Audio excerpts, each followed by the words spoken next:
Also, I mean, it could start recording and we can not start, we start whenever we want. Editing. Because editing. You are now entering the needlesphere.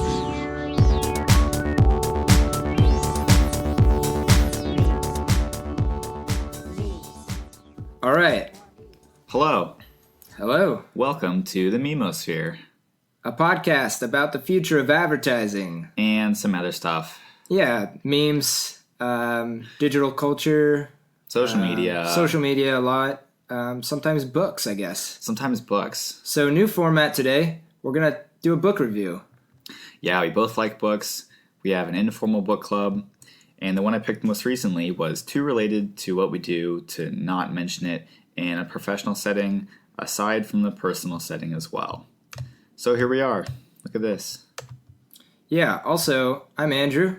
Oh yeah, I'm Lukas. Yeah, Hi. you're probably already a loyal fan and you've heard all our episodes and know our voice by heart. But Yes. We'll introduce ourselves anyway. We're from Meme Team Marketing, which is a digital marketing agency that does all things digital, but we specialize in doing social media that doesn't suck, making advertising suck less.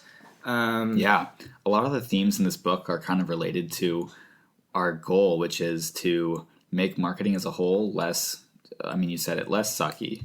Because, name one thing more universally hated than ads. I think everyone can, people don't really agree on most things, but I think most people would agree that ads bad and memes good. Yeah. I referenced a thing we made. Yeah, we did make that. Yeah. Google that or YouTube it. Yep. So the book. Oh, yeah. So the book's called The New Digital Age. It was written by two former Google employees, one a software engineer, one who was more involved with foreign relations. I found this book just wandering through the Newport Library, and it was on sale for $1. And I was like, ooh, it's $1 and it's work-related. What more could you ask for? What a steal. Yeah. So let's talk about the structure, I guess, before we get into it. So my idea for the structure of this podcast, because most of the stuff we do, if this is the first one you're listening to, is interviews with people in the Memosphere about what they do and how they do it. This one's going to be different, like we mentioned. It's a book review, and we're going to give a brief introduction to the book and its main topics, and then we're going to pick our favorite quote from each of the chapters, which we think best represents the most important parts of the book as a whole. So pick one lengthy quote from each chapter, read the quote, comment on the quote, and, maybe along the way we'll say something actually interesting. Yeah, we try to tie things back into marketing and social media and memes and apply the book concepts to the stuff we normally talk about. So it's going to be great. You're going to love it. I know a few people who will love it. Yeah. Yeah. Your girlfriend. Yeah. Hey, and mine. Yeah. So what's the book called?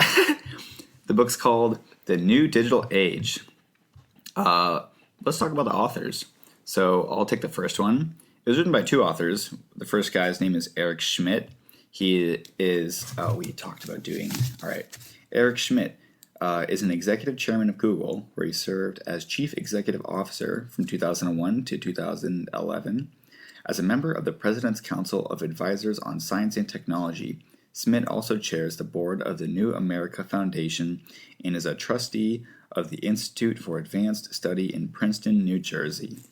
Good reading. Also, this book was written in 2013. So just so you know, all that information is relevant to 2013. Mainly the President's Council of Advisors. I don't think he's on it anymore. I don't know. I shouldn't say. But he was on it in 2013. Other author, Jared Cohen. Director of Google Ideas. I think they've got a new name now for Google Ideas.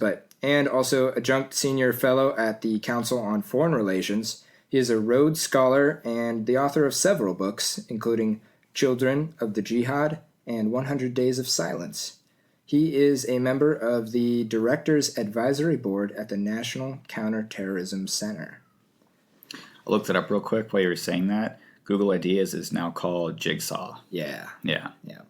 I just thought about Google's really going for like the childhood aesthetic with Alphabet and Jigsaw and what's next? I don't know. I don't know what they're going for with that. Just look less threatening, maybe? Yeah. That's probably a good move. That's probably a good move. Have you seen the picture of their autonomous car? No, it's designed to look especially cute. Oh, yeah. Oh, the white one that's like, looks like a little bubble? Big eyes, looks like a bubble. Yeah. Exactly. Don't hurt me. Yep. It's okay. coming for your information. So we talked about the authors. Now we'll talk about the book and what's in it. So basically, the book talks about the future in a lot of different ways, but mainly the future of people, society, terrorism, technology, rebuilding, reconstruction. There's a lot of, foreign affairs, state policy, stuff like that. But there's also a lot of just, especially at the beginning of the book, there's some more individual focused and society focused topics, which is pretty cool. So I think anybody can read it. It's not too difficult. You may get bored if you're not into policy and stuff later on in the book, but overall, pretty good read and pretty readable for most people, I would say. Yeah, I would say the general theme is how each facet of society, so individuals, business, foreign relations, terrorism, all that good stuff, changes when everyone has a mobile phone and access to internet. Because like a lot of the themes are about decentralization and how time and space don't exactly matter as much in the digital age on the internet. So I would say mostly it's about how when everyone is on a mobile device, how all of the facets of society change. Yeah. Another big theme of the book is the permanence of data and digital content in general, how it will affect privacy, security, both on a personal level and on, a government-wide, global level, when everything exists forever, essentially, how it will affect everything. Yeah. Your decisions, your behaviors, the outcomes of conflicts and situations. Yeah. Also, I have an idea. Before we get into each chapter, let's each pick an example of like our favorite moment or favorite segment from the book. Oh. I'll go first because I wouldn't just push that on you. Yeah, you just brought that up. Yeah. You just sprung that on me. Without anything else. So I think my favorite story is how, oh man, I forget.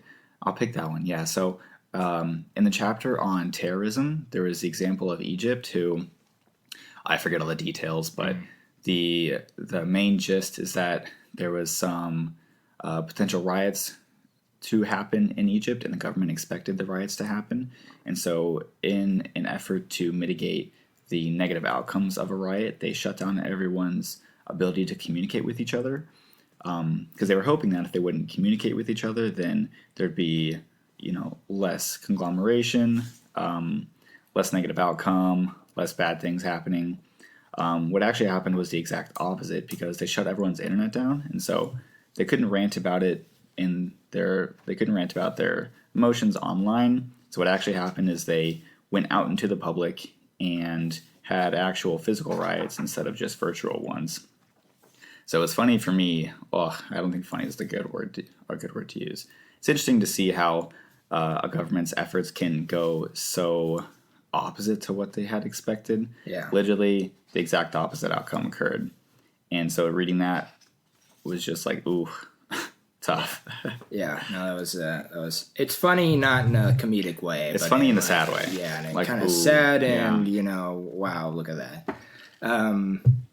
Yeah, I mean, I think we're going to talk about this a little bit. Just kind of chapter 2 stuff. I don't have like a specific story or part, but my favorite part of the book, I think, was kind of reading about how they described how people will come to have 2 identities, basically, which is already happening, which I guess is probably why I liked it a lot, is because it kind of described what we see now, where people curate this online personality that is almost a separate being from themselves.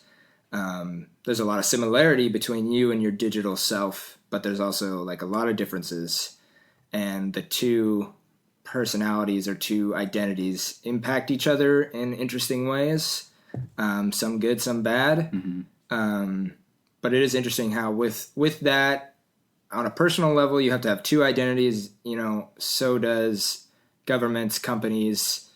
Any kind of bigger entity also has to do the same thing, where they have to have different policies and different strategies for both the real world and the physical world. So it's kind of weird. We are almost creating like a dichotomy. Like it's like there's two worlds at once, which is kind of a weird concept. Yeah. It's almost like multiverse, but it exists. I was thinking if you think about it in like a really abstract way. Yeah.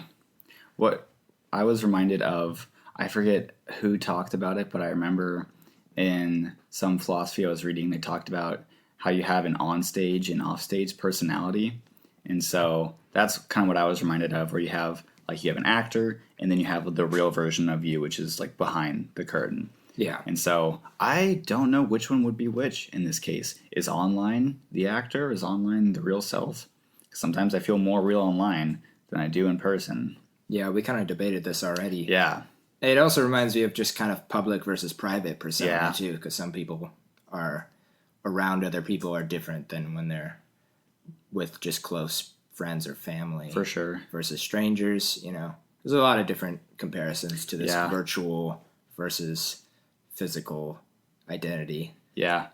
Do you feel like the goal is to merge the two, or I feel like we're separating more and more, right? Yeah. Well, I don't know. Just like individually. Because I feel like sometimes it's like, oh, you shouldn't be different around other people, but obviously that's not realistic. So I personally feel a draw towards merging the virtual and the real into being like the same. Yeah. Well, I think we're going to come to that because of the way privacy will be lost as like technology progresses and everything's recorded, because like now the only thing keeping them separate is that you're able to curate the virtual one to just show what you want. Yeah, true. But when everything is online and everything's being recorded, you won't have as much control over what's seen and what's not seen. So essentially, I guess they will kind of become more of the same thing, I think. Yeah. Brad sent me that article about, I wonder if Brad will listen to this. Hey, Brad. He sent me that article because we always talk about Who's Brad? Describe him to the fans. Brad's a friend I met when I was going to Cal, and we are both big fans of Black Mirror, and we like talking about anything futuristic, techie. And so he sent me another article about how it's expected in 20 years' time that people are going to have the like contact camera lens deal. Mm-hmm. So I feel like especially when that happens, there'll be much less space between real and virtual, because you'll overlay so much virtual onto the real, which it was weird. I was walking back from the beach yesterday and I thought about virtual real estate and like as opposed to physical real estate. Yeah. And so I don't want to get into that too much, but it was a weird concept to think about, like people owning virtual real estate, which I guess is like ad space, right? I think there's a lot of applications for what you're getting into there. Yeah. Even in like video games, I think I'm not a big gamer, but I think in certain like online multiplayer games, there's certain spaces and people build things and so you get like territories, and I may just be talking. I don't know what you're saying, to be honest. I honestly am not an expert on video games, but it seems like a concept that I've heard of before in the gaming world, and I'll stop talking about that. Yeah. All right. It's coming straight out of my ass. Oh. So let's get into it. Yeah. We kind of give you an overview, and we talked a little bit about some random stuff there. You're welcome. And should we start with the intro? Oh, yeah. Before we do that, let's toss the whole, if you have any feedback, just tell us. If this is bad, tell us. If this is good, tell us. Because, we're very prone to making adjustments based off of what you say, because we want to make something actually interesting and engaging. And if this is going to be very free form, and so we're going to tangent a lot. Yep. And so if you prefer more structure, we can definitely do that. So send us a DM. Yeah. Our first few episodes were pretty solidly structured. So you can listen to those, listen to this, and immediately know which one sucks more or doesn't suck at all. I know. I was doing the negative thing on there just to, kind of make fun of it. But he's right. Yeah, let us know what you think. You probably already know after a few minutes if you immediately are enjoying this or if it's worse and you're like, all right, let's get to the information. Yeah. I don't know. Let us know. Okay. Let's get into it now. I'll take the quote from chapter 1, or oops, from the intro. So my favorite quote from the intro comes on page 4. I feel like it's a really good overview of just the book as a whole, which makes sense because it's in the introduction. So let's get at it. Through the power of technology, age-old obstacles to human interaction like geography, language, and limited information are falling, and a new wave of human creativity and potential is rising. Mass adoption of the internet is driving one of the most exciting social, cultural, and political transformations in history, and unlike earlier periods of change, this time the effects are fully global. Never before in history have so many people from so many places had so much power at their fingertips. And while this is hardly the first tech revolution in our history, it is the first that will make it possible for almost everybody to own, develop, and disseminate real-time content without having to rely on intermediaries. Nice. Yeah, I mean, that basically hits on almost every main Point of the book. Definitely. Which is such a good way to start an intro. So let's break it down a little bit. The first part being all the obstacles to human interaction, geography, language, and limited info are falling. So, I mean, globalization. Yeah. I mean, the deal is online, there is no space. Every website is equal distant from every other website. And so you can just as quickly message someone on the other side of the earth as you could message someone who is sitting right next to you. Mm-hmm. And so that, I feel like for anyone who lives for anyone who lives right now, obviously, it feels very normal to be able to message someone from anywhere. But if you go back, 50, 100 years, that idea would be like completely out there. Yeah. Especially like if you think about the snail mail times, like you're purely limited on your ability to collaborate based off of who is geographically near you. Yeah. And so like it's almost intimidating to think about all the potential. And so I think the next one, the language breakdown, hasn't exactly fully happened yet because we still have you have instant translators online. Yeah. But I am really looking forward to when, you've seen hype about like instant translation in real time. Yeah. I think that one will really bring globalization to a much higher degree because yes, geographically you can message anyone, but realistically, if you can't communicate with them efficiently, you're not going to be able to collaborate and be creative. And so I'm looking forward to when I don't need to know Chinese to be able to actually efficiently collaborate with someone who is in China. Yep. I think it is coming fairly soon. Obviously, we've all seen, YouTube videos of kind of the first versions of instant translators, and it's a little delayed. Yeah. It's not quite real time yet, but it's getting there. And I think translation technology is developing each day, and that's going to be cool. Yeah.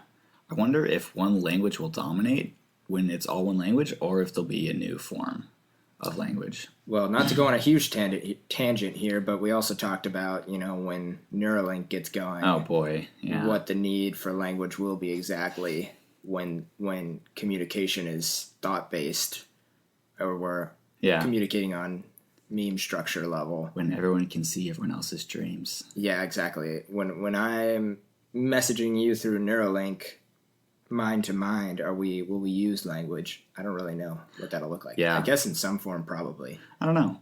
I'm glad you recommended Ender's Game because that's a very tangible, popular example of what would it be like to live as a bugger when everyone communicates purely by thought. Yeah. Anyway, let's not dive into that right now. That's too out there. Not related to marketing. That's a whole nother book. Yeah, it's a whole other thing. So the effects are fully global. You can interact with anyone, and language isn't a huge barrier. Never before in history have so many people from so many different places had so much power at their fingertips. So limited information, not much of a problem anymore. Everyone has access to the same information. We talked about this in some other facet, but I thought that people would all have the same ideas when everyone had access to the same information. Because I figured that conflict or whatever you view as stupidity would come to not exist when all the information is available to everybody. Because I feel like part of me would just write it off to maybe they just didn't have access to this info. Or when it was just books, maybe their parents didn't have whatever books or, something like that. But then now that everyone has access to literally all the information all the time, like everyone's going to have the same opinions. And I was very much wrong, I think. Yeah. Yeah. Yeah, I mean, that's kind of a multifaceted thing. I mean, you also think about the fact that you have access to all the information, but what is the information you're looking at? Because there's so much out there. Yeah. Some of it's right, some of it's not right, some of it's opinion, some of it's not. And it's being sourced from different places, different regions, different people, all with their own biases. And so it doesn't seem like it's really like it's changed things, but not necessarily improved as much as you would think in terms of people having access to information. Also, like, humans are limited by their, like, brain capacity, too, Sure. to, like, obviously, just because all the information is there doesn't mean I can remember it all or go find it all or take the time it takes. I mean, you wouldn't read every book in the world if you had it in a library either. Just time-wise and, like, brain capacity-wise. So there's limitations. Yep. And so the last part of this quote, basically, we already kind of hit on this, but the internet will basically allow everyone access to own, develop, and disseminate real-time content without having to rely on others. So that's pretty cool. Everybody's making stuff now. Yeah. And it's so easy to make stuff too. You have all the information, and more than that, you're like your information hub, aka your phone, is also your creation. So I think it's cool to have a device that everyone has that you can both consume and create all with one thing. And I guess I didn't really appreciate it because kind of always had phones and access to cameras. I remember when you and I were young, we used like the flip camera, which was, cheap and accessible, that we could, film dumb stuff with. But then when I went to rent that mic yesterday, I was talking to one of the audio guys, and he was telling me how, like, not that long ago, to get a decent camera and decent audio equipment, it was like, tens of thousands of dollars and not accessible for most people. Mm-hmm. So the fact that, like, everyone has an iPhone and you can get a mic for, like, what, $20, $50, $100. Yeah. Super accessible. This mic was like $100. Yeah. And it's pretty solid. Pretty good. A lot of people use it. Yeah. And we're filming this on an iPhone. Yep. So we're examples of this topic right here. Yeah. Just like we can sit here and make this in our garage. Yeah. With not too much resources spent. Yeah, definitely. To make it happen, which is pretty awesome. Pretty awesome. Everyone can make content. Everyone's making content. There's opinions out there. Which also means there's more out there. Yeah. It's congested. Who will see it? Who will listen? Hard to say. I don't know. Let's do chapter 1. So here's our quote from chapter 1. At your fingertips will be an entire world's worth of digital content, constantly updated, ranked, and categorized to help you find all the shit you like. That's not actually what they said. Individual agency over entertainment and information channels will be greater than ever, as content producers shift from balkanized protectiveness to more unified and open models. Long-standing barriers to entry for content creators are being flattened as well. Just as YouTube can be said to launch careers today, in the future even more platforms will offer artists, writers, directors, musicians, and in every country the change to reach a wider audience. It will require skill to create quality content, but it will also be easier to assemble a team with the requisite skills to do this. Say, an animator from South Korea, a voice actor from the Philippines, a storyboarder from Mexico, and a musician from Kenya, and the finished product may have the potential to reach as wide an audience as any Hollywood blockbuster.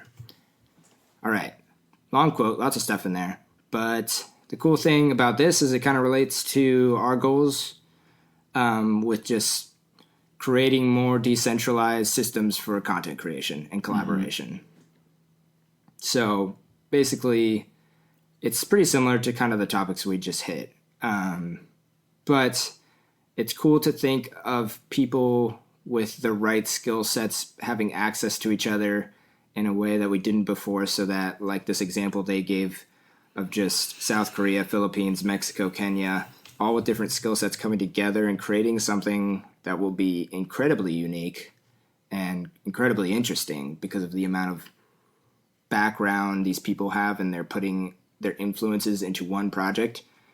I think in like music, they say we're in like a post-genre world now because like so many things are being blended together that, and so many artists are like mixing things together with so many influences that we're basically post-genre. And so I feel like that's going to kind of apply to media as a whole, of like everything will be able to be mixed in so many different ways that we'll almost not be able to categorize it. Although that kind of goes against what they were saying with categorization. What do you think? Oh, I mean, my first thought is Old Time Road is a mix of country and rap, which would not have happened per the internet, before the internet. And it's, I don't know, I think it's like the longest running Billboard 100 song of however long. Yeah, number one. Which that whole example is crazy to think about. How someone can, I mean, I don't know what he was doing before that, but release a single and literally go from nothing to like you're set for the rest of your career with one well done. And more, it's like you mentioned, it has like, it's future minded. It's combining two disparate genres into one. So that's my first thought. Also, I'm excited for what work-life balance will look like in like when all work is fully decentralized, because I feel like the Industrial Revolution and that really set everybody up for, an 8 to 5 in one location, because you have to be around the people you're working with geographically, and to run that most efficiently, it helps everyone if you're all there at the same time, working in the same area.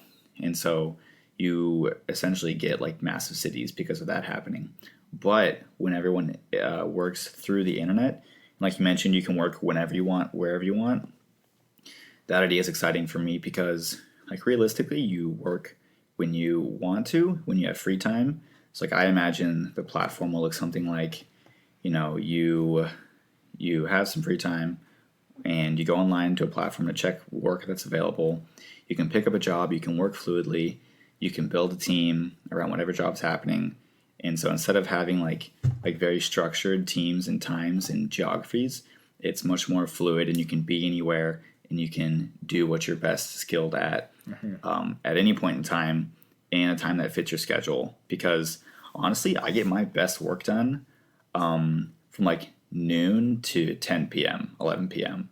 And like had I been in a normal job, I would just be like grogging along slowly from 8 to noon.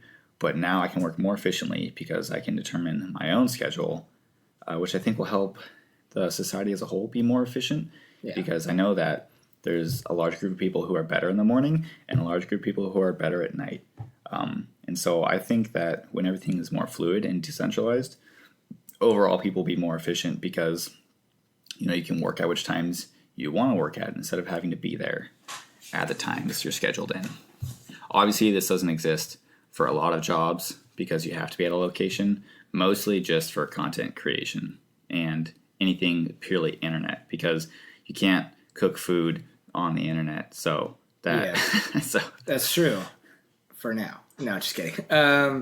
I think you're right. It is mostly applicable to media, but also like as we move forward into the future and more things are automated, more of the jobs will be focused on the things that we're talking about. Yeah. On media and art and creation of media, basically. Let's take a big jump. You ready to take a big jump? Tangent? You're ready, so take I'm ready. me with you. Let's go. So, we've talked about before how, like, as we automate more things, humans become less and less necessary to run society because we have more of what we need to happen automated. Our tools are better equipped to do what we do with less effort. And so, we've talked about how eventually we might become like what dogs are to us now. So let's say we have robots running society, we become the equivalent of what dogs are. And so I was, I don't know where I was watching dogs run around, and I had the thought, I was like, what if in this future where we're kind of like the pets of society, robots, like when they're tired or stressed, will like watch us do art and be like, oh, that's cute. Like, look at this little human, like make an album or like paint this picture. Like, oh, wow, it's so cute.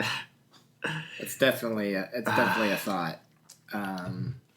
I think later in this book, there's topics where they suggest that will not be the case. No.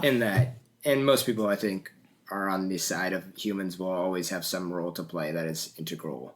But I do think that's within the realm of possibility. And it's not so bad. You always see dogs and you're like, wow, you got a great life. Well, cats more so, I would say. Because you like cats? Oh, well, I like we talked about this. You said you'd be a cat versus a dog, right? If I had to choose the life of one, really, I'd prefer to be a cat because they kind of just do whatever they want. Yeah. Relax, sleep all day. They play around if they want. Mostly, I think that because dogs seem like they're too easily stressed out because they care too much about you as their owner. Of just like every time you leave the house, they think you're dead and you're never coming back, and they're really concerned about it. And they're also like need a little more care and attention, whereas like cats are a little more independent. So I like, as pets, I like both equally. But if I had to choose the life of one, I would choose to be a cat. Dang. I thought about this after you said that, and I was like, I feel like as a person, you're choosing more so the dog aspect. Because probably. Yeah. In I don't know if this analogy fits, but I feel like dogs are more of the type to love and to lose, as opposed to cats, which are just like nonchalant. Like they don't really give an F about whatever's going on. We curse on this podcast. Oh, we don't give. Yeah, sorry. My mom is definitely not going to listen to this. Oh man, I'm scared to show some of the things to my mom because like that short film we're doing right now. Oh yeah. I don't know if I want her to see that. Yeah, no, we're working on a short film right now, which just got some interesting characters and some interesting topics. I say fuck a few times. Yeah, I feel the same way. My character in the film is like a huge douchebag. Yeah. Who's like, being a big broy bro. It's not at all who I am or who I want to be. So, yeah, like showing that to people will be funny. Oh, man. And I have like a full-on existential crisis. Yeah. And if my mom saw that, I knew she'd be worried. And like, I don't want to do that to my mom because I'm not actually feeling like that. Yeah. That's an interesting topic with art. Sometimes you make stuff with an idea in mind, and it doesn't necessarily mean that it was like something you went through or it's something you ever felt or feeling now, but you just like the idea of it or you've seen it, you've observed it, and you want to make something about it.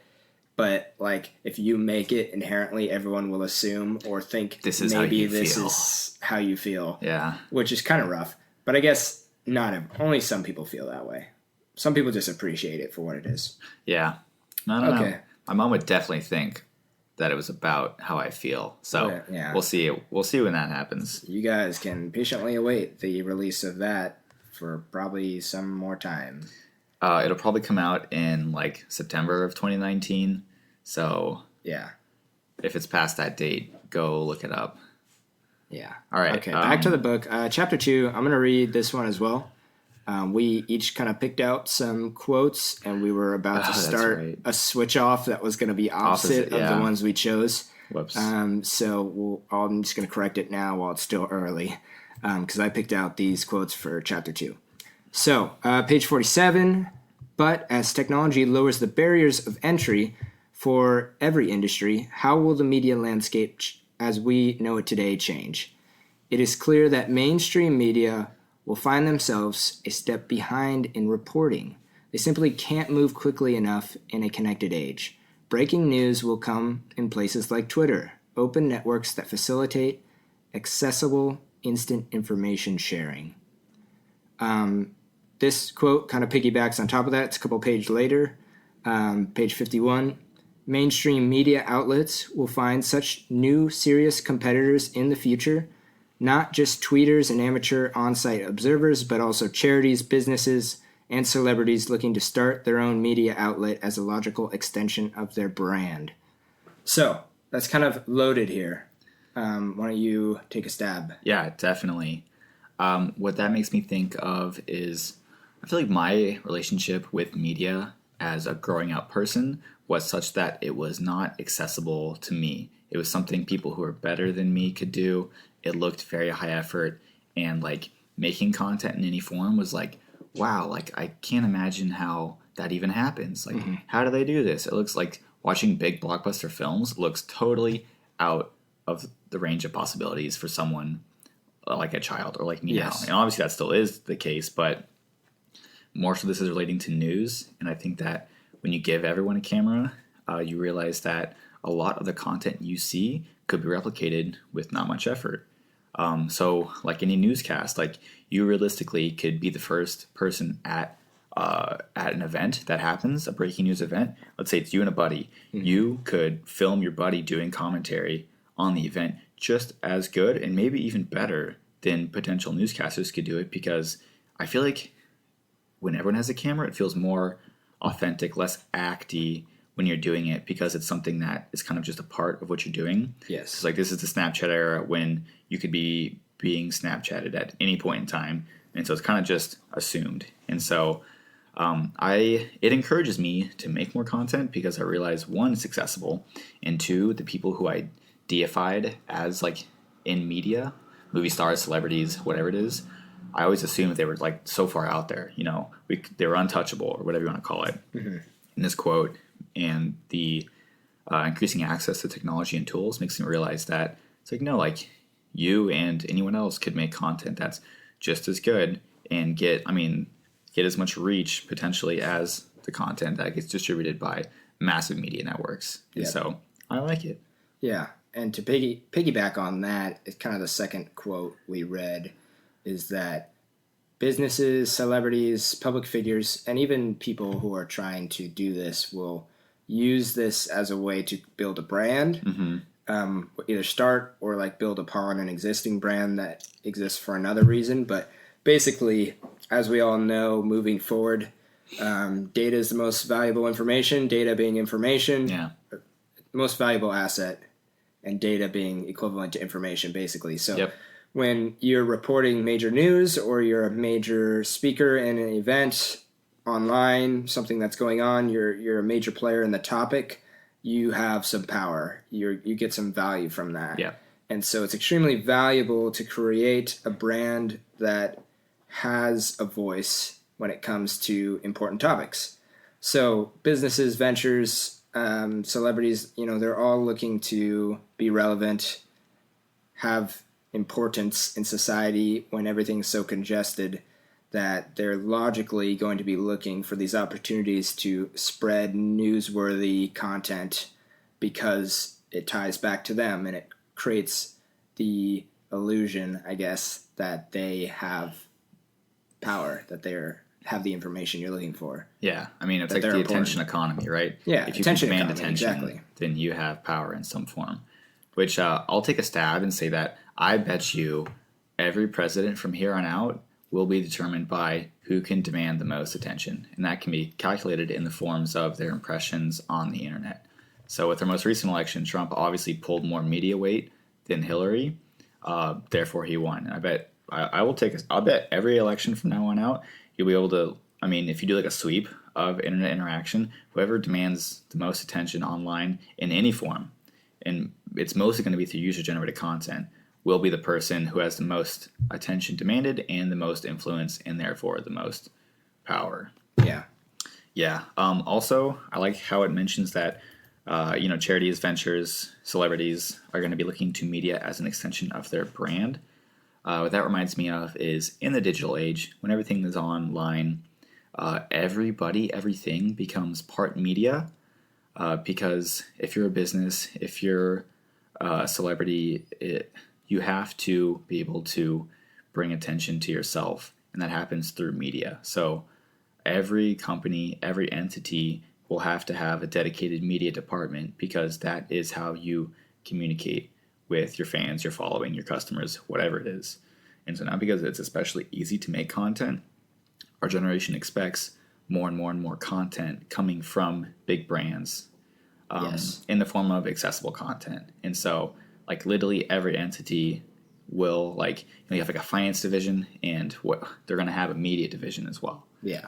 And I'm sure a lot of them already do. They're going to have a meme team, hopefully. Yeah. I was going to say, you're right that it is easy to do and necessary to do, but it is still time consuming. Oh, for sure. Because it just takes time to make stuff. So like the demand and ease is there, but you will always need a team. Yeah. Like you said, either a media department or a meme team that is going to help you make the stuff, because that's a full-time job. And when you're like a business or a celebrity or something, you've got a whole separate world first. Yep. Your normal business or your normal persona, your service, whatever it is. And then you have to have the second world that is your media, that is capturing every step of what you do and sharing it and interacting with the people who are following that content. Yeah. And that takes just as much time as the first thing. So it's tough. Let's go to chapter 3. Chapter 3. This is on page 101, and it says, one of our recurring themes is that in the virtual world, size matters less. Technology empowers all parties and allows smaller actors to have outsized impacts, and these actors will need not to be known or official. To wit, we believe it's possible that virtual states will be created and will shake up the online landscape that physical states in the future. Did I read that right? We're trying our best to read these quotes. They're long quotes. I think you mostly got it, yeah. Did I F it up? We might have written stuff wrong too, but as long as we get the main point across. Yeah, I'm going to continue on with the extension of that quote, which is 10 pages later.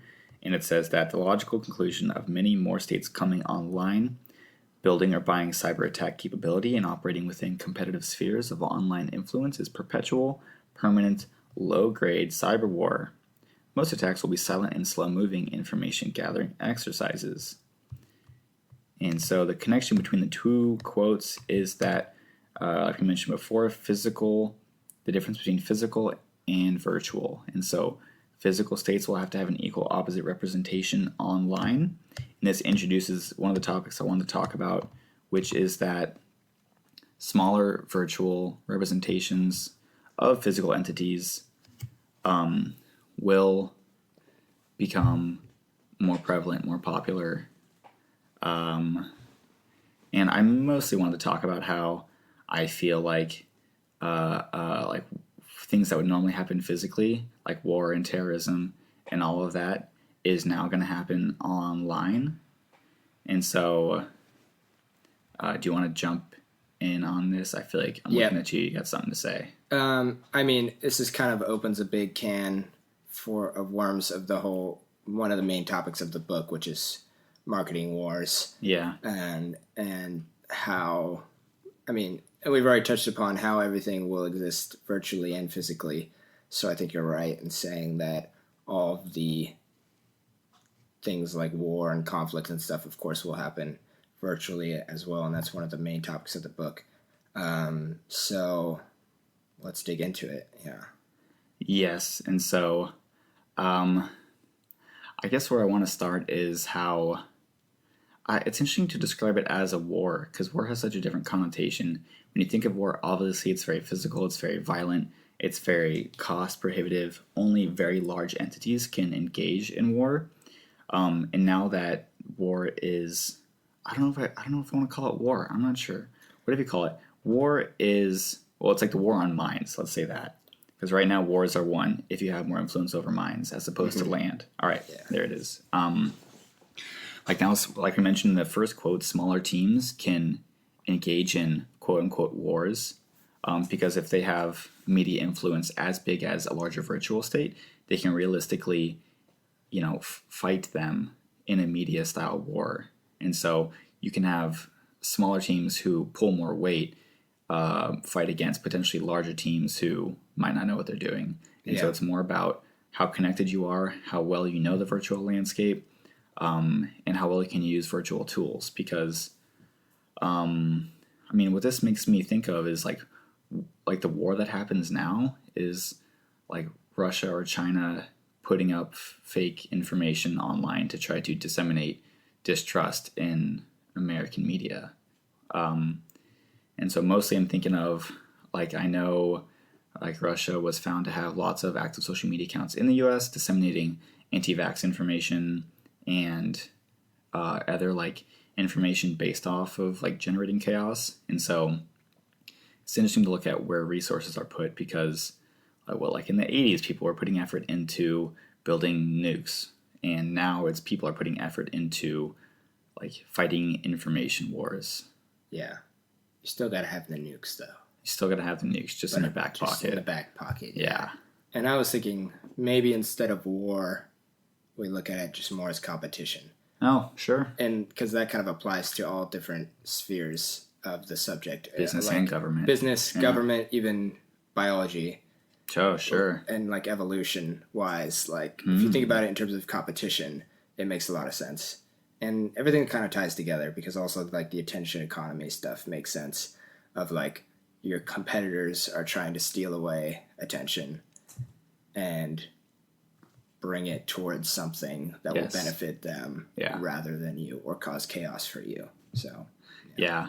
I like how it says, let's say competition now is going to be perpetual, permanent, low-grade cyber war, which means that like we are always in a state of war. And it's like previously in history, it's like, oh, there was periods of peace and periods of war. And now that war or competition is the new deal and it's based off of attention and information, we're never not going to be in a period of, you know what? Now that I think about it, if you classify war as a fight for minds, as trying to demand attention, there's never a period in which there wasn't war going on because you're always trying to gain influence, whether it's through, like Oedipus and with Jesus through speaking in public spaces, and then the subsequent books that follow, demanding influence based off of your writing. Yeah. And now it's media. So I guess it's just reshaping an entity that was already there and making it more amplified. I'm sure we'll have physical war still because that's not going to go away. Yeah, to an extent. I mean, I think it's also true that there's never really been peace at all, even physically. There's always been some sort of physical conflict going on somewhere. So let's. What is peace? Yeah. Oh, two things I want to mention though. The last thing, sorry, before I move on, is most attacks will be silent, slow-moving information gathering exercises. Because if you understand someone via their information, then you can demand their attention and control them more. Data. It's power. Data. Big data, most important big power. Resource. Yeah. And so two things I noticed in relation to this was that I'm on Reddit a lot, and something that was brought up and kind of dismissed faster than I thought it would be was that, I forget who it was, but some company in China bought a large stake in Reddit, which is obviously concerning for a lot of people on Reddit who were aware that they now have access to all the metadata of all the anonymous users. And despite it being anonymous, it still is valuable for China to have all the metadata about all the information that goes on with Reddit. Yes. And so even if they don't have names attached to all the information, they have the metadata associated with it.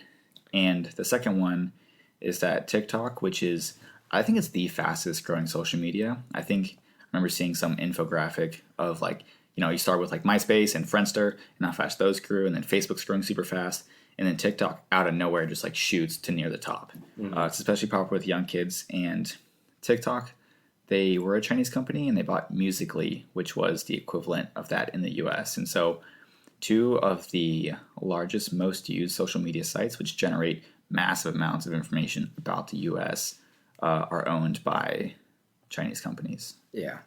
I think the other concerning thing with Reddit was that so much of Reddit and the users are kind of just like hyper champions for free speech. Yeah. And of course, China is the opposite of that. So I think obviously concern over censorship as well with that. Yeah. But yeah, I mean, there's hard to know. Hard to know. There's definitely concern.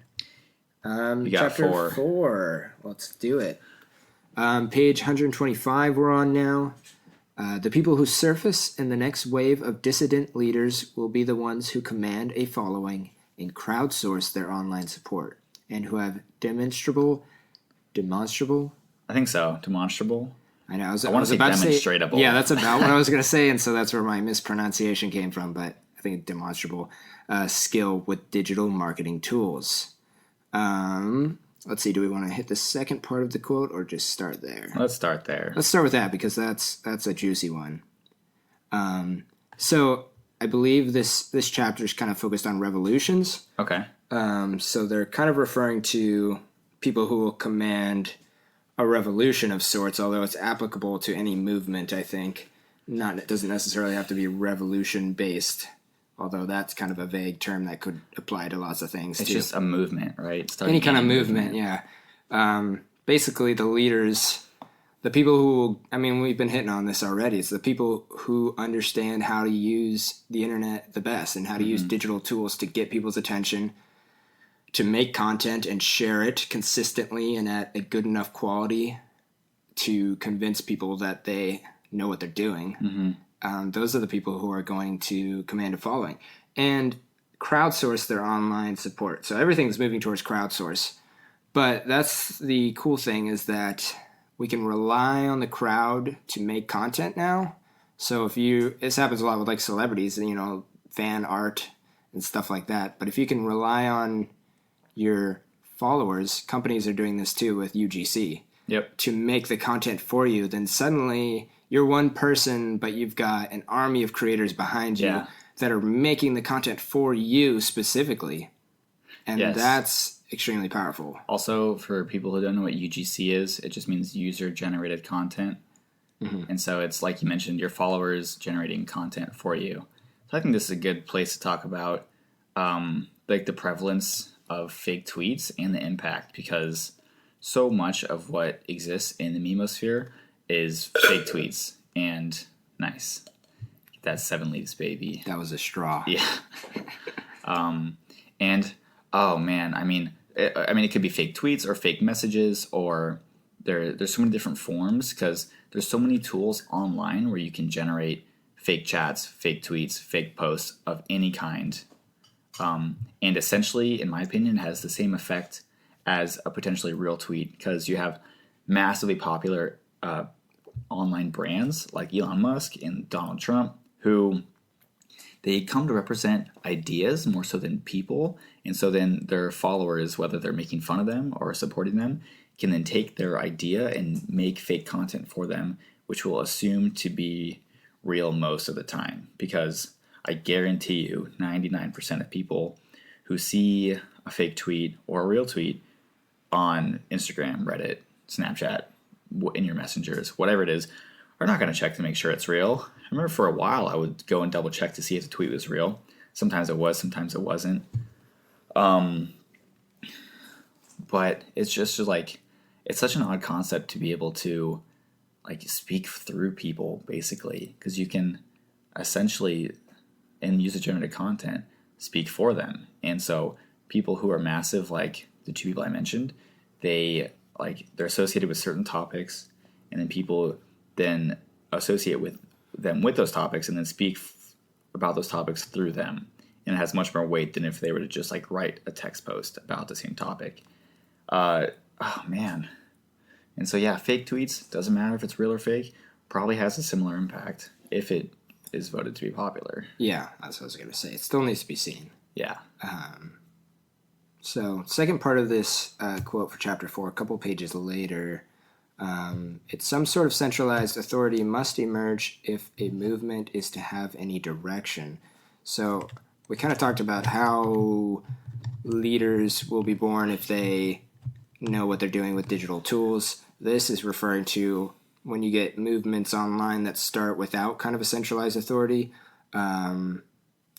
Examples of this could be like the Area 51 movement, where, I mean, somebody created the event page, but generally it turned into this massive conglomerate of content creation of alien-themed, Area 51-themed memes and videos and pictures and posts.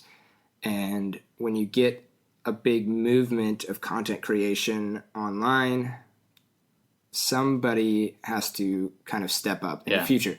Going forward, at least, sometimes it's happening, sometimes it's not happening right now, where somebody will step up and take authority of a movement if it's going to like go anywhere and lead to anything. So like in that example, I think it's not really going to lead to anything except like a music festival, I think, is what's happening, because we'll see. The closest thing to an authority they have is like the people who made the page, and like a couple people were trying to make a buck off it by selling t-shirts and hopefully organizing a music festival, trying to make some money off it. But if somebody were to step up with like a real drive for like a revolution movement there, where they were like, let's actually take down Area 51, like somebody would have to step up and like give it that direction. So I guess what they're saying here is like, you can get like the mob mentality of content creation, Mm-hmm. which is a whole thing we can dive into.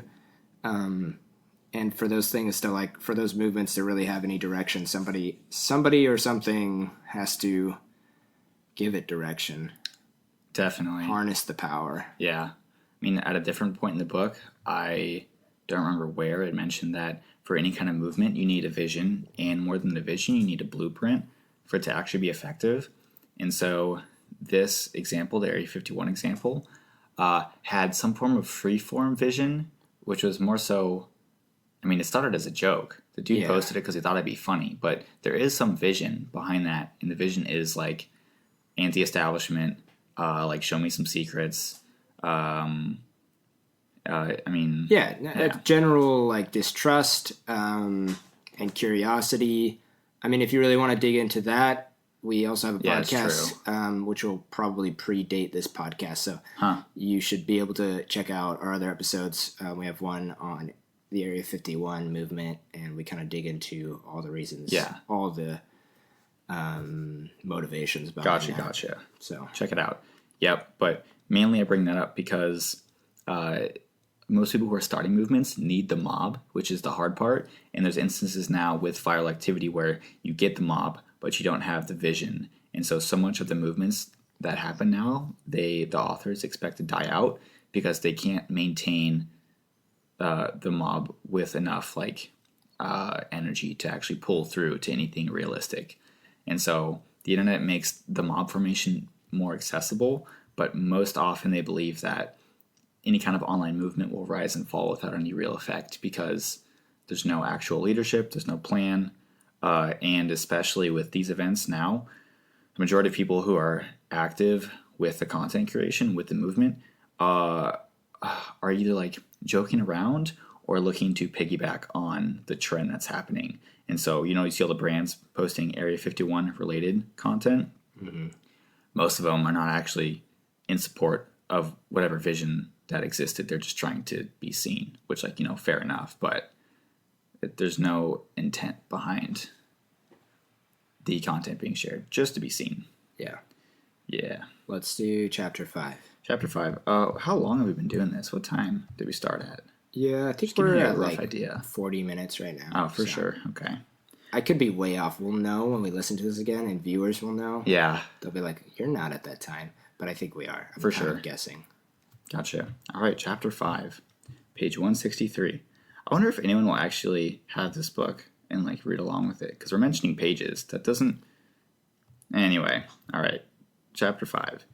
Decentralized collectives like Anonymous demonstrate clearly that a collection of determined people who don't know each other and without having met in person can organize themselves and have a real impact in virtual space. Let's start with that one. This is a theme we talked about very much so already, which is that you don't need to know each other physically online. You can have Twitter friends, and you can have an actual impact without having known anybody in real life, IRL. I don't have much more to say on that. Do you? I feel like we've covered it a little bit, and it is pretty explicit. It is definitely explicit, yeah. You get that. You do. You understand. You're smart people. Yeah. All right. Another quote I like from that chapter is, as online data proliferates and everyone becomes capable of producing, uploading, and broadcasting an endless amount of unique content, verification will be the real challenge. Not something we've talked about, which is, I guess we did kind of talk about with the fake tweets. And so verification is the challenge. I don't know if it is pertinent to the end goal of effect. I think it is for some causes. Sure. Like national security and there's some reasons for verification to be important if the topic is serious enough, I suppose. I guess, so what this reminds me of is, this is something I saw a while ago, but I haven't seen much of recently, is deepfakes, which is, if you don't know what deepfakes are, more than just voice. So basically what a deepfake is if there is enough video content of you on the internet, there is a program that can map all your facial expressions onto words that you did not actually say. Yeah. So essentially, they can take all of your content and map it into saying whatever the author of the deepfake wants you to say, so stuff you didn't actually say yourself. And so one of the popular deepfakes was Elon Musk talking about how he loves having everyone's data. And I mean, the other popular examples were, where most things start, which is porn. And so people would map porn stars' faces. They would map actresses' faces onto porn stars. Sure. And then the next wave is the meme wave, which is people would map, oh my God, what's his name? National Treasure. I'm forgetting. Oh, Nick Cage? Nick Cage, yeah. They would take Nick Cage's... Cage. Nick Cage. That's a great movie. I love National... Well, I saw it as a 10-year-old, so it's probably great. Yeah. It probably sucks now. Anyway, they took Nick Cage's face and mapped it onto every movie that ever existed. Yeah. And so this could be... If this is widely popular and highly effective, it could be potentially dangerous because, it's more than a fake tweet. You see a video of someone saying anything, then verification becomes really important because literally you could say anything through anyone's voice. And if there's no way to verify, there's just massive amounts of distrust in all the information that exists. Yes. And so I guess I do see verification as very important because once we get there, I'm sure there'll be tools where you can make their voice say whatever you want if there's enough audio content of them online. So you have their actual face and their actual voice in a video saying whatever it is that the author of the deepfake would like them to say. Then verification is critical because, imagine if you couldn't because then you can't trust any video you see, right? We're kind of on that array with the fake tweets conversation. Yeah. I think verification is just a two-sided thing because you can take advantage of a system where verification is weak for different reasons, but you can also really rely on verification to not get taken advantage of.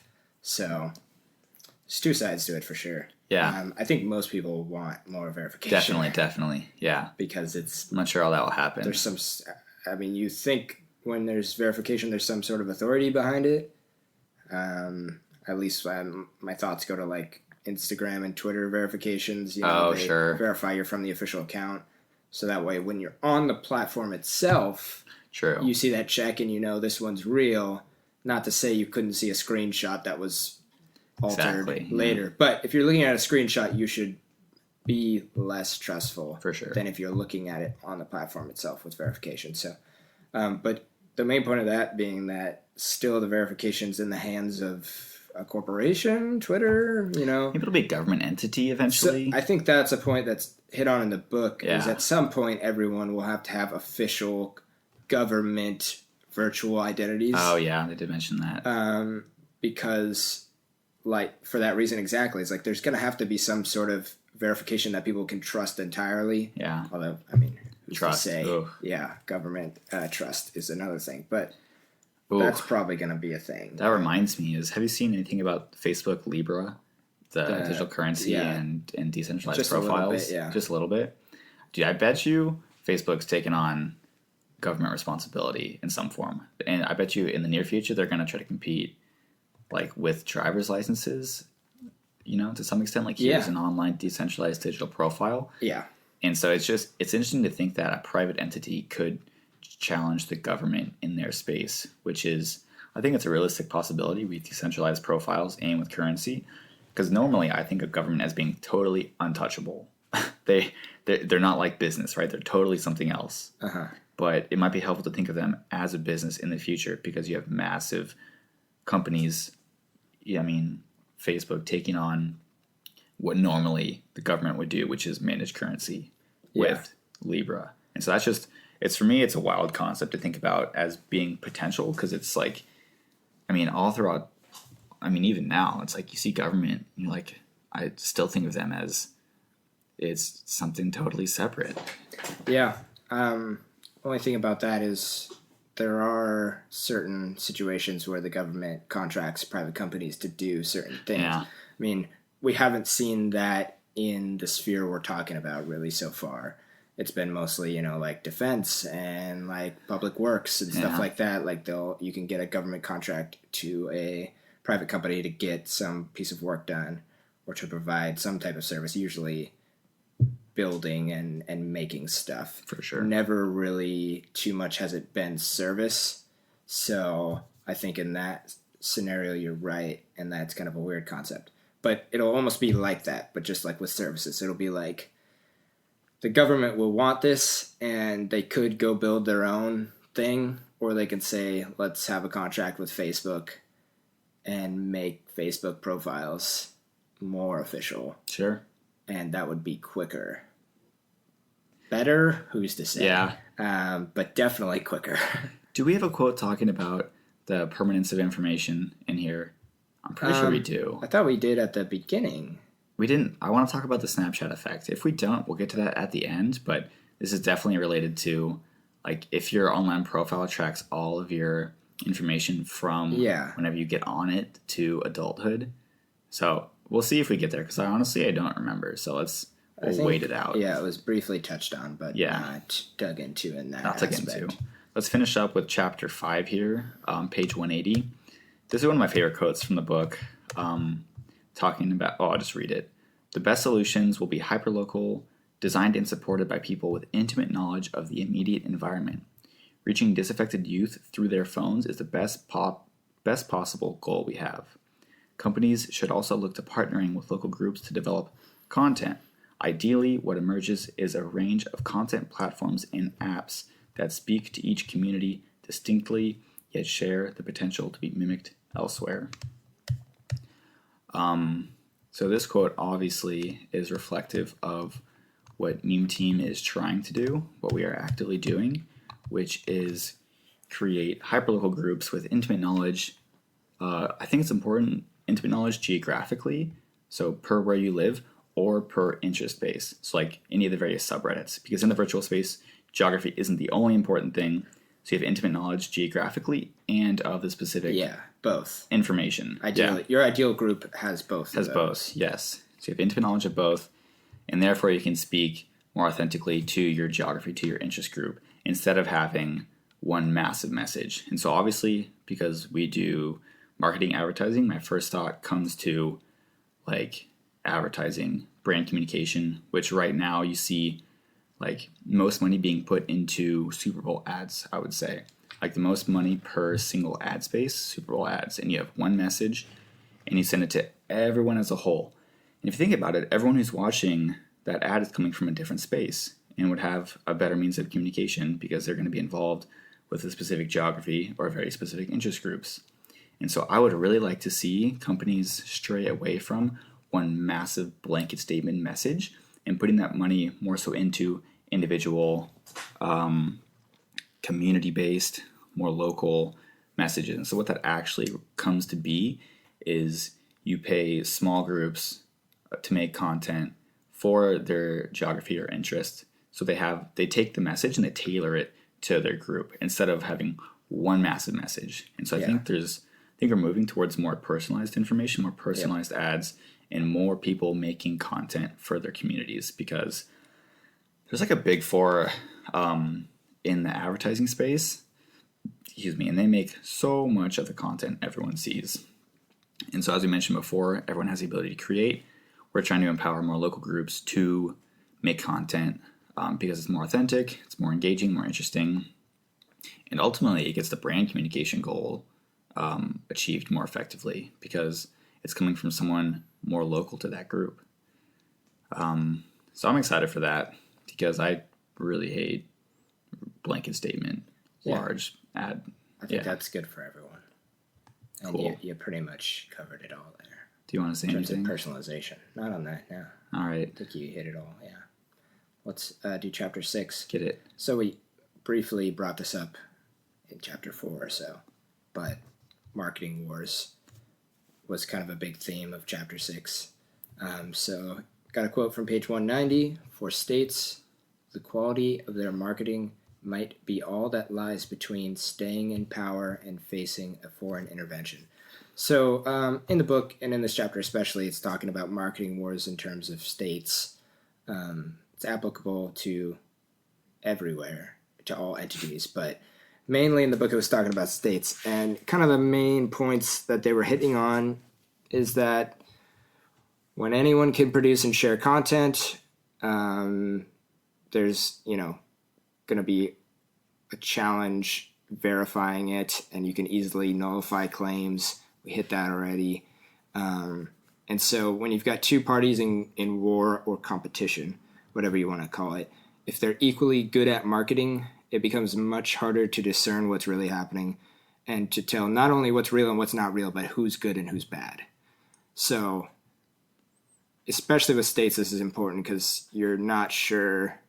I mean, there's people's lives at stake when it comes to country conflicts. So being able to tell who the good and bad actors of a conflict is becoming harder and harder. And that obviously has impacts on millions of people.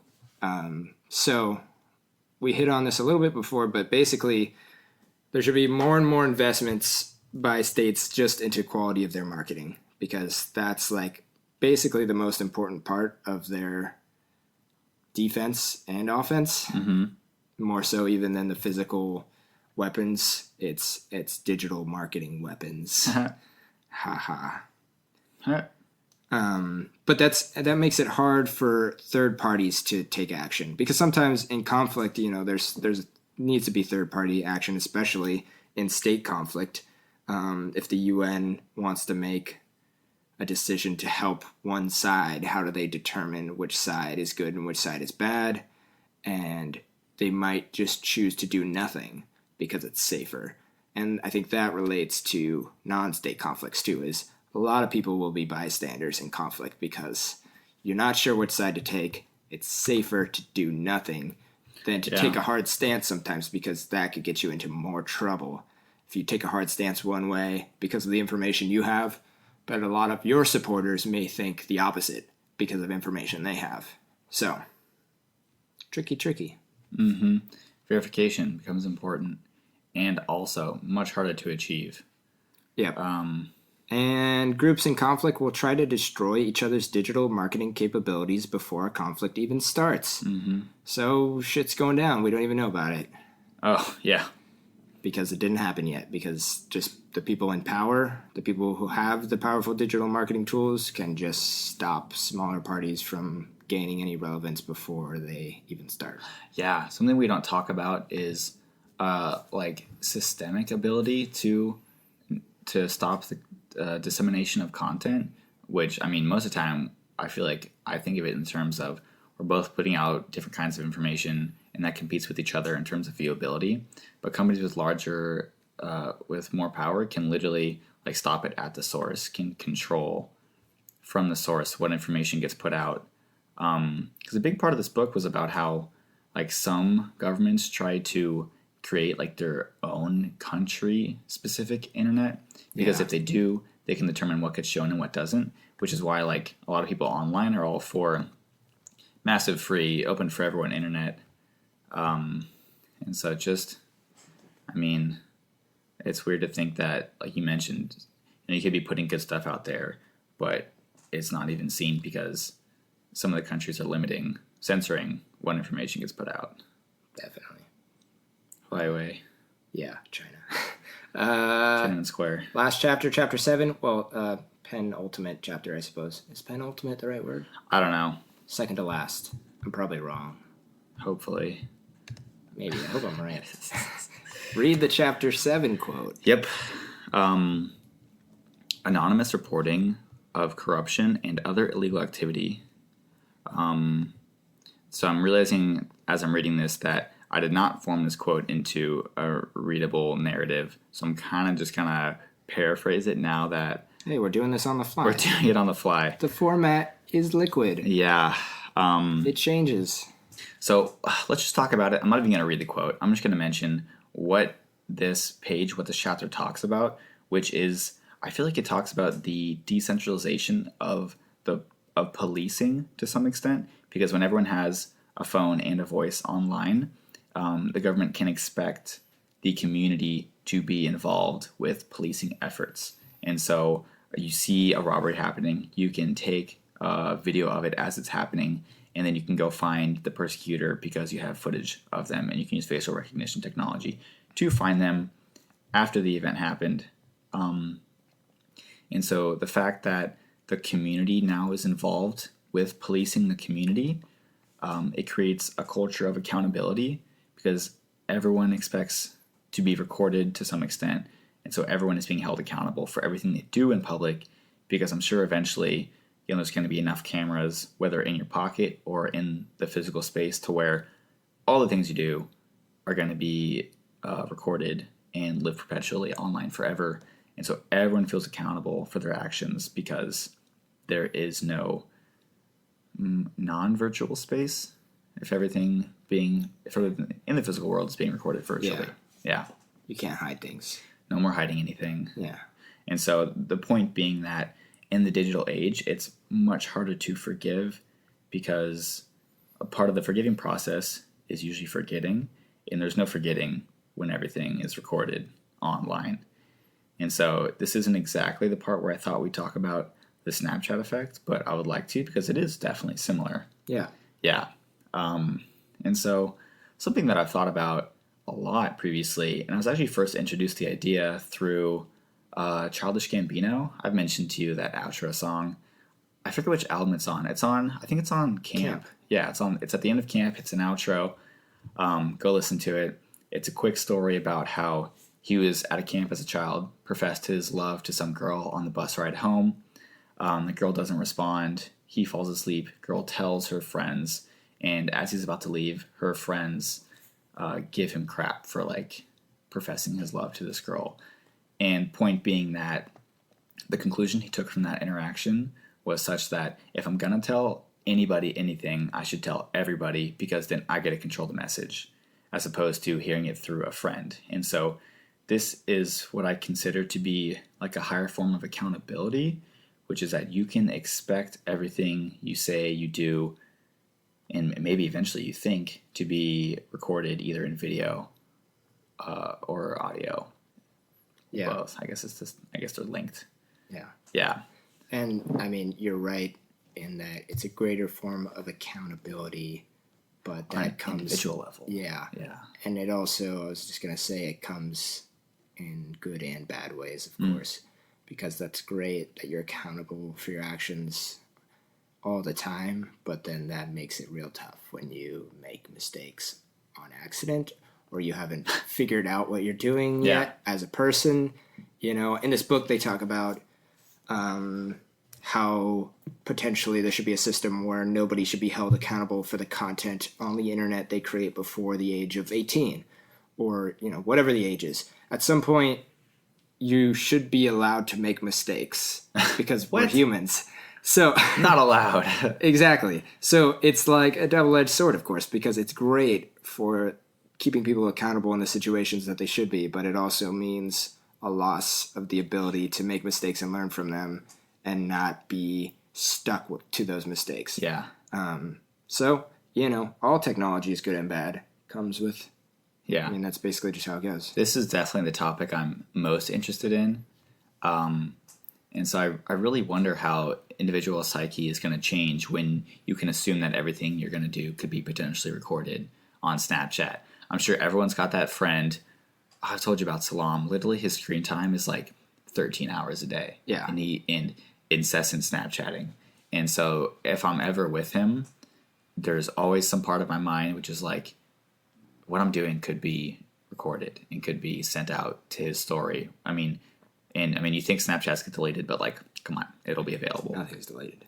And so there's always a sense of restraint, which like Andrew mentioned could be good and could be bad. I think it's good because you don't intentionally do shitty things anymore just because it's funny. There's no more trolling to some extent, because you realize the potential negative effects of what your trolling could be. Also, the downside to that is that there's no more, I feel like it really restricts development in personality, because people are born into every kind of situation, and so you can always assume some people are going to be born into racist families, to sexist families, or they're going to get their ideas or values from their parents, and then they're going to start at that state, and then what it is to be a person is to get more information, to adopt your values, to grow, to learn, to adjust your values. And it becomes very hard to do that when you can't take the first step in expressing an opinion that could be controversial, because you're afraid to express any opinion. Yes. And so I feel like the formation of personality is very much more difficult when you're afraid to take that first step. You don't take any step. Yes. And so that's kind of concerning, which is why I feel like anonymous conversations, chat forums, can be good and bad. They're very much vilified online, I would say right now, because most of them are like 4chan, 8chan, and oftentimes they're just like shitpost central. But I do think it'll be super important in the future to have a space where you can express an opinion that you have, and then get feedback from that opinion. Yes. And then learn without being scrutinized for it. And so I'm waiting for people the first. Need that. Yeah. You need somewhere to go through your trials and tribulations. Yeah. And that's just how people develop. So, yeah, it's a double-edged thing. And I think we're already seeing, you mentioned you're curious how behavior will change and how human psyche will change. I think we're already seeing that with our generation is just prone to anxiety. Yeah. Because we're constantly aware that everything is recorded and everything we do can be seen. Definitely. Generally. And so what that does is it makes you more careful, but it also makes you more anxious. Yeah. And the good thing is I think we're pretty accepting about it. As a generation, we know we're anxious and we're like willing to talk about it, which is great because like previous generations have seen that as a taboo. Mm-hmm. And we're more like a little more collaborative about it, which goes back to like collaboration and all that stuff. Because it's like, we're all doing it. Like, let's be honest about it. Honesty is part of it. And work through it, figure out how to deal with it. It's not like a taboo. Yeah. But it definitely is something that negatively affects the mind for a lot of people. Oh, man. I know you will have seen this because you're a baseball fan. I think it was last year, 2018's All-Star Game, when one of the athletes during the game, people were going through his Twitter history and found some racist, sexist things in his Twitter history. And during the game, that surfaced and went viral. And you could literally see him in real time realize like, oh shit. Yeah. Yeah. Josh Hader was a pitcher for the Brewers. Yeah. He had some tweets that were racist. I think it might have been a playoff game. I don't know. Was it the All-Star game? I don't remember. I don't remember which game it was. Yeah. But he had some old tweets from when he was like in high school. And I think after that, there was another person too who had a similar situation. Somebody dug up tweets from high school that kind of had racist things in them. And yeah, it was like, even the TV operator was like on him, and it was like, oh geez. So that'll make you anxious for sure. Oh my god, yeah. And that goes back to like, I hope he's not that person anymore. I mean, it was like a high school tweet, and now he's a grown adult, and he plays in a sport that is very heavily influenced by different, ethnicities, and there's a lot of diversity in professional sports. So I assume I would give him the benefit of the doubt and say that was a stupid high school comment back when you're too young to know what's a stupid fucking thing to say. Yeah. Basically. So, yeah, but it was kind of an interesting story, yeah. Oh, man. I'm waiting for a presidential candidate to have Snapchats leaked from high school and have that ruin their chances. Well, will it ruin their chances? Because at that point, everybody will have the content out there. I really do hope this shifts us more to acceptance instead of like aggression in terms of because I feel like a lot of the times when you see old stuff like that, you're like, oh, haha, yes, I am so much better than this person who I made into a hero figure. They're an athlete, they're a celebrity, or whatever. They were so great, and now they got brought down. Like, oh, that's such a good feeling for me because I feel like, it's not so much them being brought down, but like I feel like we're all on the same level. Yeah, we're all on the same level. Which a quote I want to talk about at the end. If we're going to do that segment, we're just like fun quotes after the conclusion.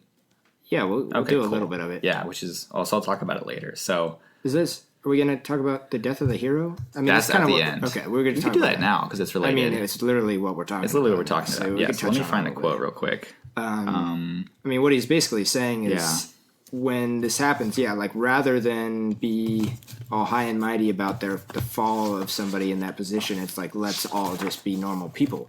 And we won't make public figures into heroes anymore and have the expectations that they are better than everyone, that they're the best person. Yeah. Because they're in power, they have to be perfect, but rather expect them to just be a person. Yeah.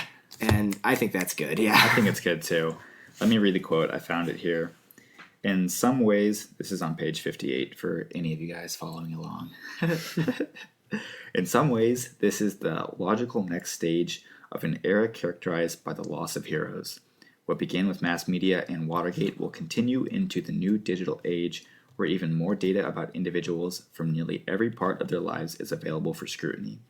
The fallibility of humans over a lifetime will provide an endless stream of details online to puncture mythological hero status.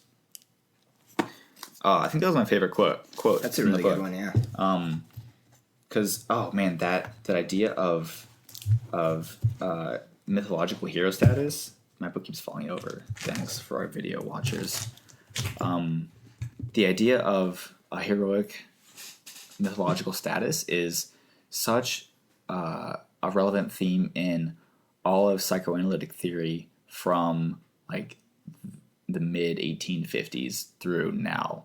Like Freud and Jung and Rank all talk about the development of personality in the form of like viewing yourself as a hero. And I won't go into that right now, but I really think it signifies a distinct change in the development of our psyche because, I mean, it's the idea of seeing yourself or anyone as a hero, I think, is ultimately detrimental to your human-to-human interaction. Yeah, I mean, because it's not realistic. Yeah.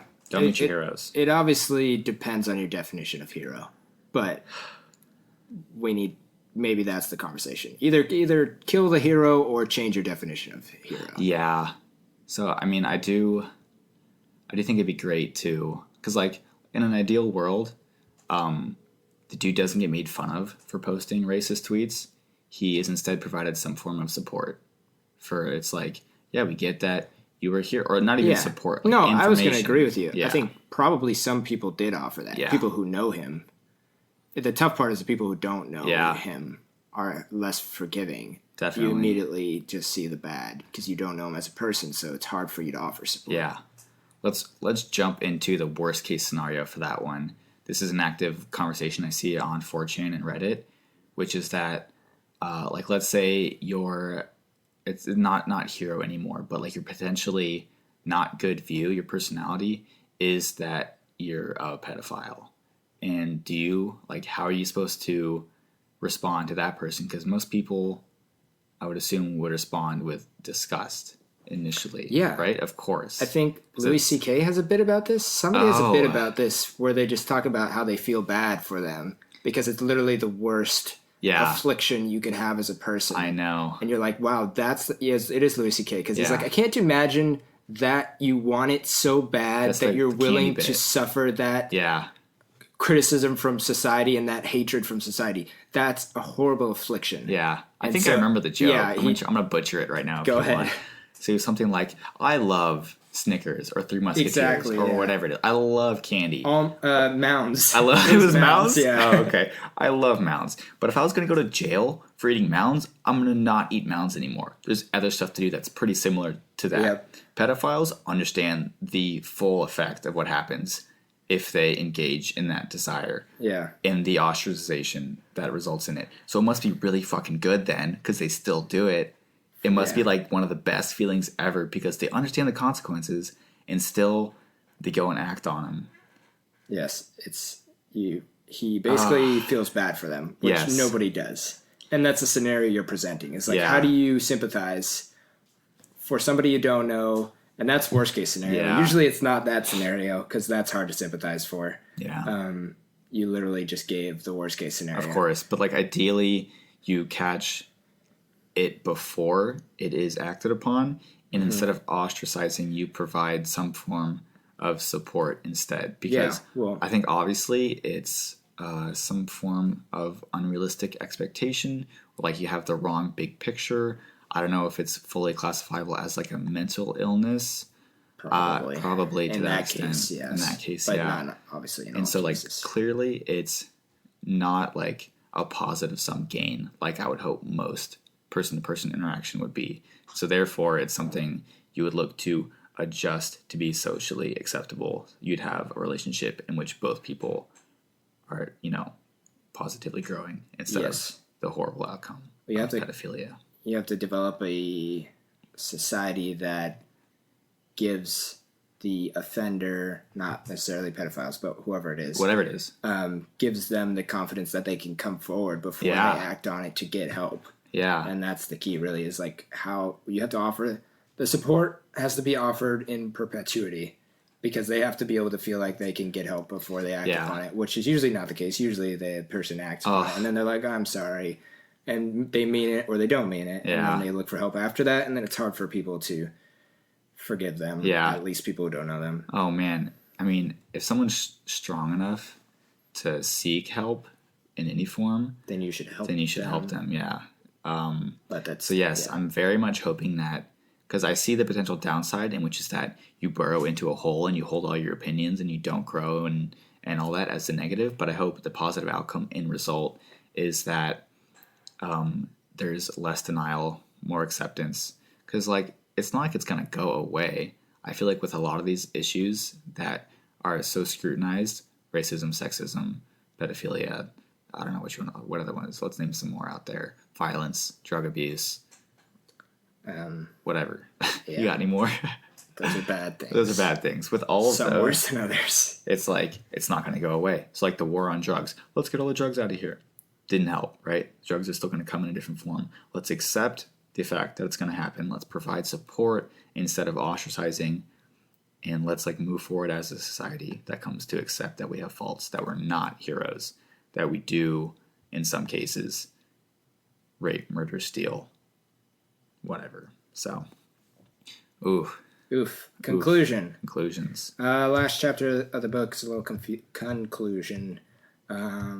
Pretty good quote here. I guess I'll read because it kind of wraps things up. Get it, dog. And a couple different subjects. In my pants. First one, in the future, computers and humans will increasingly split duties according to what each does well. We will use human intelligence for judgment, intuition, nuance, and uniquely human interactions. We will use computing power for infinite memory, infinitely fast processing, and actions limited by human biology. We'll use computers to run predictive correlations from huge volumes of data to track and catch terrorists, but how they are handled after that will be up to humans.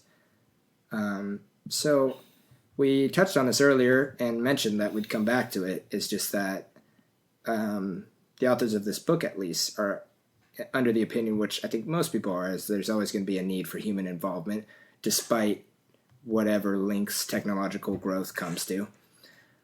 Because some things like judgment, intuition, nuance are uniquely human, and although some people try to replicate them, very hard to replicate, and would be hard to rely on something that was imitating it. So in the virtual world, it will not overtake the existing world order, but it will complement it in almost every way.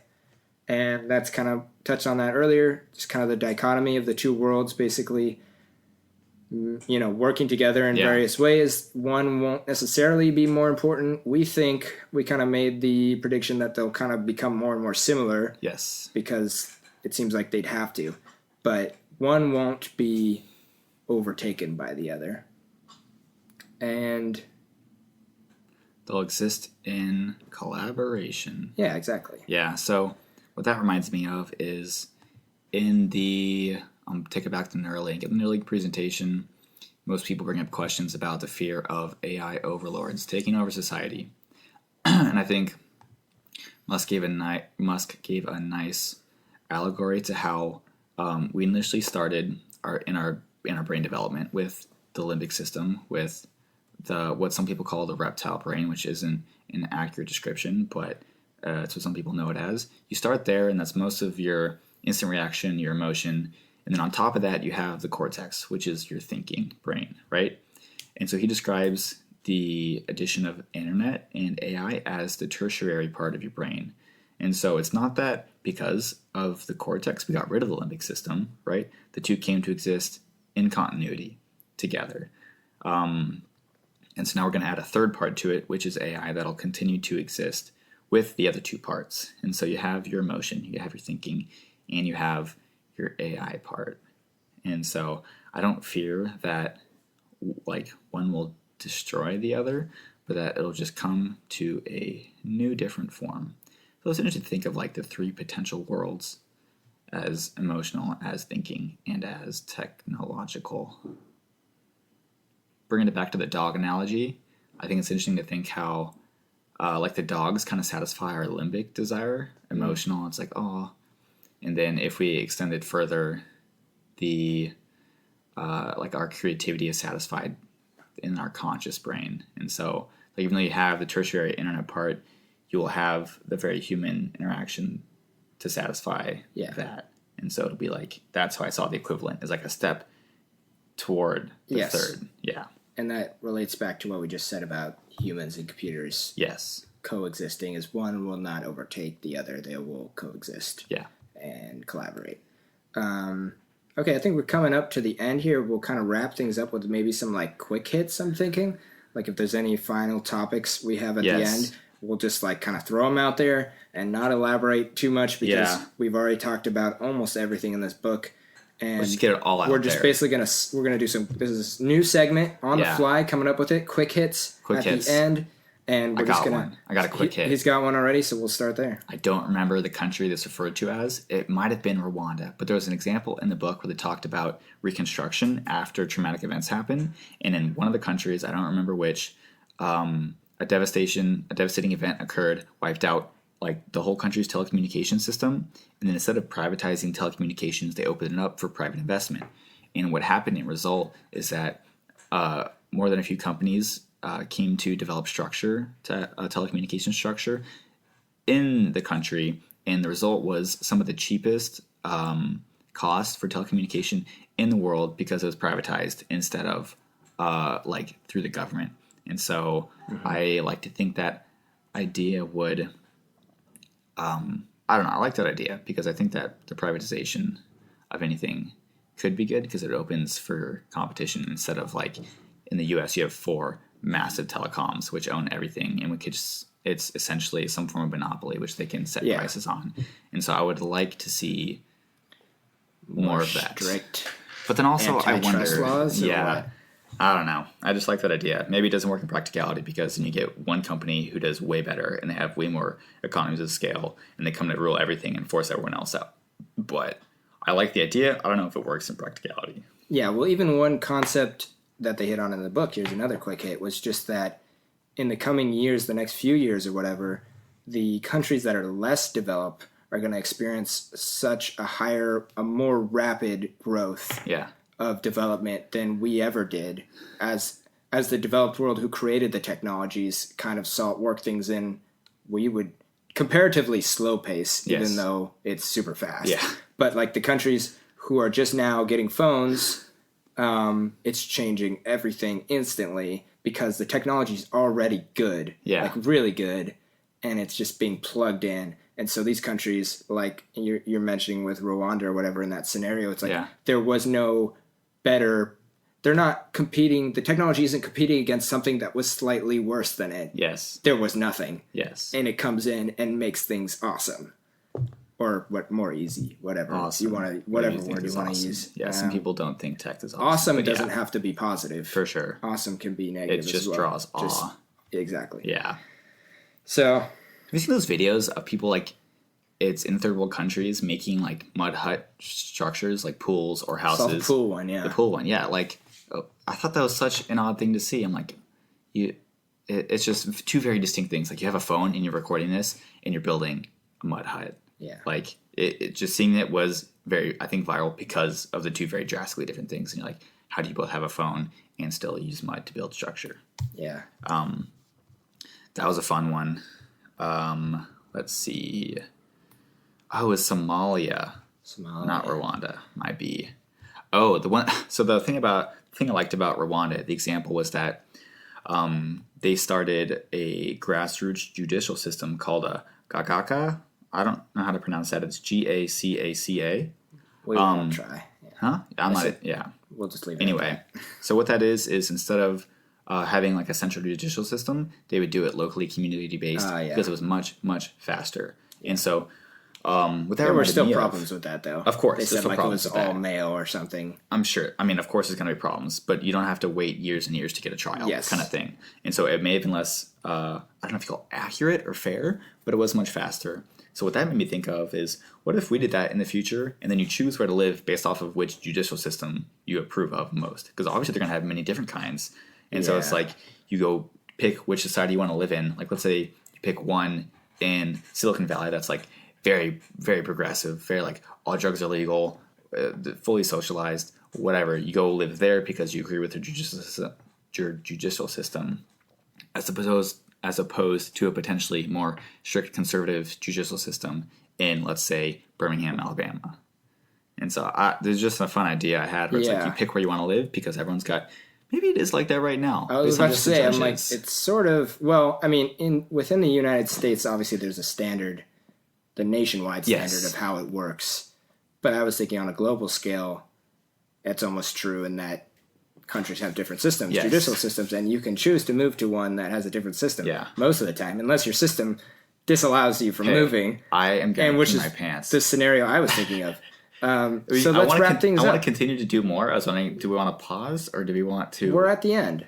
I have more stuff to say, but we've been going for so long. Okay, I have to leave right now. I'm literally going to pee my pants. All right, he's going to leave, and I'm just going to end the recording. So thanks for listening. This is a great way to end the first podcast is by the departure of one of the co-hosts. So if you like this, please let us know. We've been rambling for a while, and it was fun for us, but maybe it wasn't fun for you. Let us know. We'll go back to doing other things, like more structured podcasts. I think we're still going to do that anyway.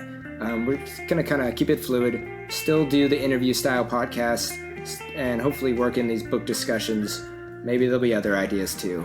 Please just give us feedback. You can find us on any of the social media sites, places, things on the internet space.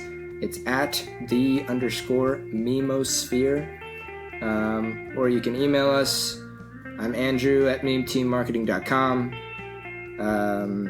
If you know me and you have my phone number, just text me and let me know what you think, so we can get better at the things we like to do. So thanks again for listening.